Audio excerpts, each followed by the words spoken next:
Dhimahi and Krishna Rathan. 75 years ago on this day, we adopted the Constitution. Constitution, it defines how the country should be ruled, how the rulers should conduct themselves, and how the ruled or the citizens or the subjects should conduct themselves. Many of you might not know that on the first page of the original copy of the Constitution of India, the first thing that we see is a portrait of Sri Rama, Lakshmana and Sita returning to Ayodhya after the Sri Lanka battle, after vanquishing Ravana. The chapter on fundamental rights, at the top of it you see this portrait, and anybody can see it. It is available. You just have to Google and you can see that. Here we have to definitely ask a question. Why was Sri Rama's portrait printed on the original copy of the Constitution of India? It signifies two very important things. One is the definition of Bharatiya that was given to us by Bhagavan Sri Satyasai Baba. Bharatiya means one who is Ratha in Bhagavanta, one who loves God, one who bases his life on the dictates of God, and one who dedicates his life at the lotus feet of God. That is what it means, a Bharatiya. Therefore, what is very important is, if you find people in the country today, both the rulers and the ruled, not living lives as per the original intent of the constitution makers of India, what is the reason? How should rulers conduct themselves? In Raghuvamsham of Kalidasa, there is a beautiful stanza which actually gives us the essence of how the rulers should conduct themselves.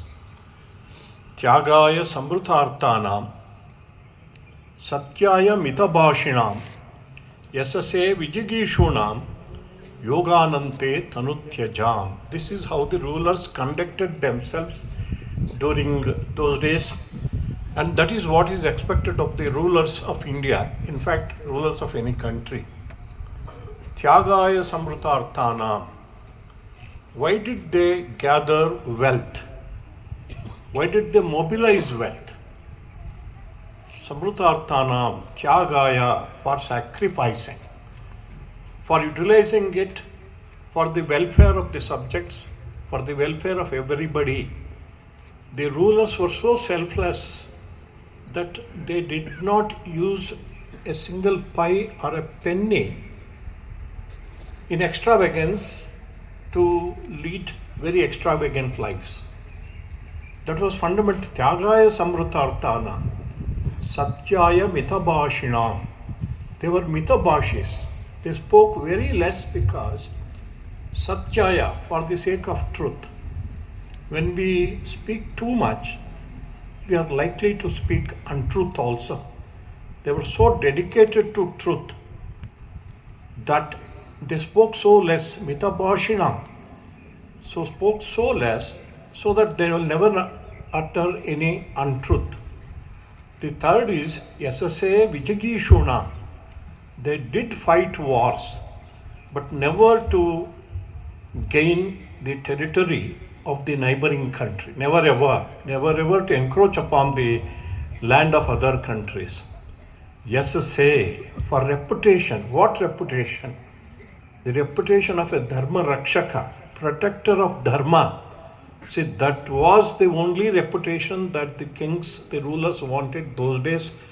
Therefore, they did fight wars. See, Rama fought many wars.